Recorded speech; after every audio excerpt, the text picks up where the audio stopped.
Hello guys, good to see you again. When I tried this video earlier, the power went down and I thought that the cables were stolen, but then magically 10 minutes ago the power went up again. So here we are talking about why the economy tanked after 1994. A question that we haven't asked ourselves much in the past few years because, it's very politically incorrect to talk about these things, especially considering Mandela is perfect and nobody can ever say anything against him. Now that the cables have maybe been stolen, I don't know what happened, probably not been stolen because the power is back up again, but in any case, these things happen in South Africa and that just contributes to how the economy is tanking. In any case guys, let's get the conversation of this up. Let's share it on Twitter and on Facebook and on Reddit so we can get this conversation going even after the stream has ended. Let's jump into it. What I have here is the chart of the USD versus ZAR, the US dollar versus the South African rand historically. Now, to compare what the economy looks like and how the economy is doing, the best way to do that is probably using a GDP per capita, but I can unfortunately not do that here because it would take too long to consider the inflation and adjust for inflation every time we have different years as GDP per capita. So I'm using the USD versus ZAR chart. Now, if you look at this here, we've had a very steady chart here between the 70s and 80s. You can see there at the right of the screen, you can see the exact number, 67 cents, and then at the bottom, you can see the date, 1974. So as you can see, the line here is quite straight. It was around 60 to 70 cents. And it stayed the same until year 1981. 1981 year when it was about 75 to 78 cents. Now, what happened after 1981? Alright, let's just first talk about what happened between 1971 and 1981.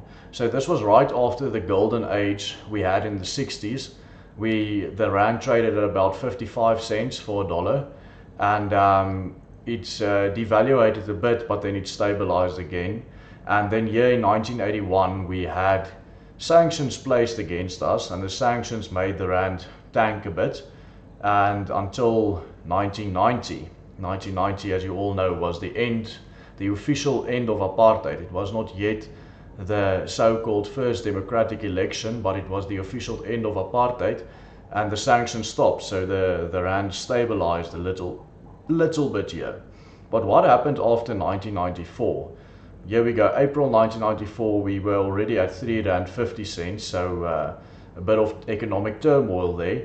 But why did the rand drop in value so extremely much, by such an extreme margin, until here in 2001 where it was at almost 12 rand for a dollar?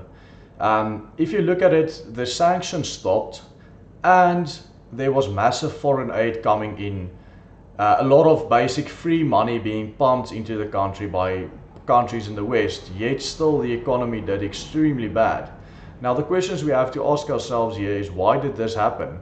And this happened under Nelson Mandela, who we have been taught in our schools was the most wonderful guy who ever lived. So the first thing that you can talk about is probably massive corruption and incompetent people being put into jobs. The thing is, under the Mandela administration, there was not so many incompetent people being put into state jobs because there was this transition period thing where they said, okay, let's keep the old people and let the old people,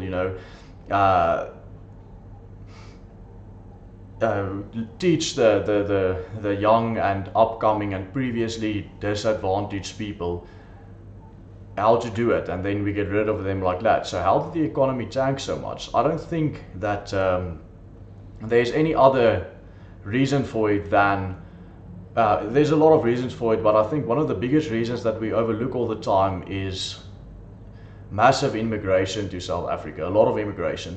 We know that the black population has doubled between 1990 when the end of apartheid and now, so I don't think that it's possible to breed that much in one generation.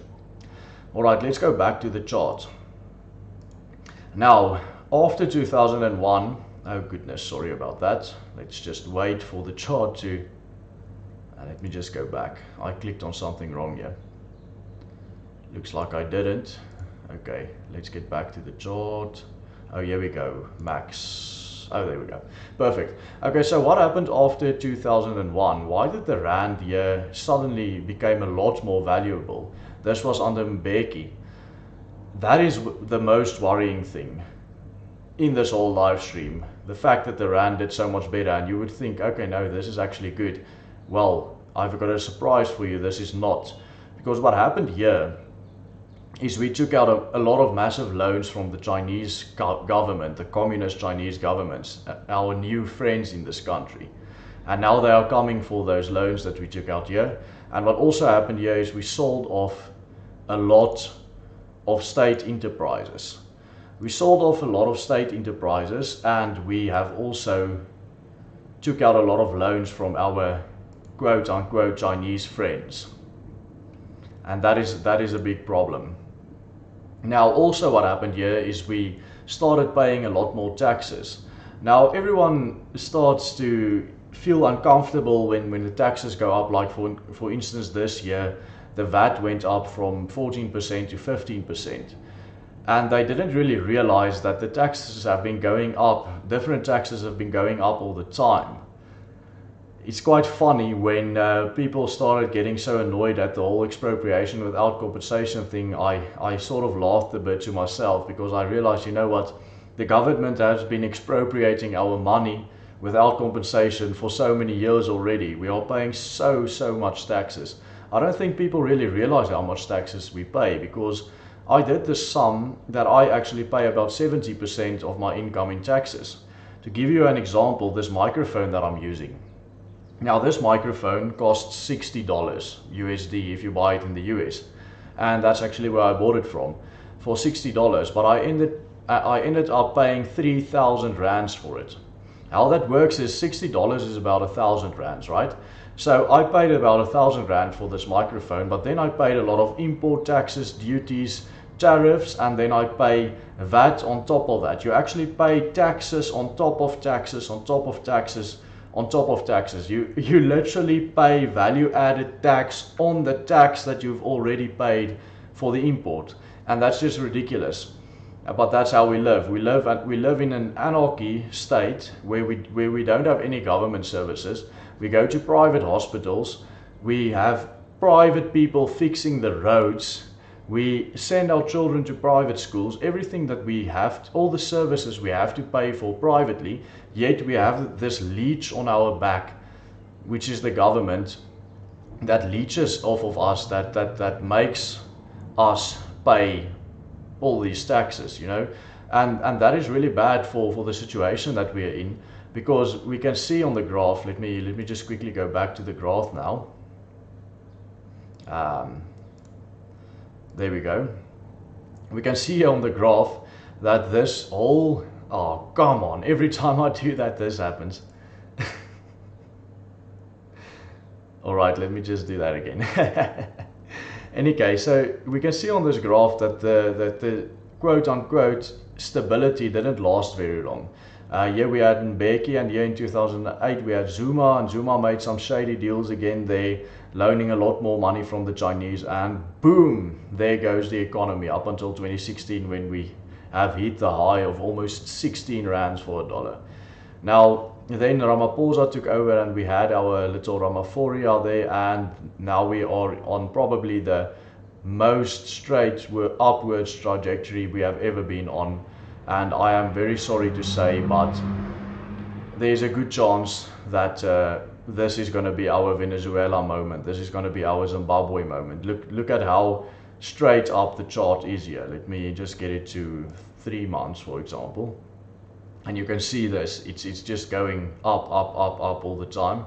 Yeah, it went down a little bit, but things are not going well. Mr. Ramaphosa is doing his best to make the economy tank as much as possible. Now, this puts one in a very, very bad position. This puts one in a very cynical position when one thinks about it. What's going to happen in our future? What's going to happen here when our economy falls so much that we get hyperinflation, that the country basically gets destroyed? And this is where I have to share some good news with you, or good news that may be good news. You know, the best foundation to build up from is rock bottom. Rock bottom is the best foundation, and we are very fast on our way to hitting rock bottom in this country. But this gives me hope, and this actually comes also from a book that I have from Frans Cronje, the head of the Institute of Race Relations, called A Time Traveler's Guide to South Africa in 2030.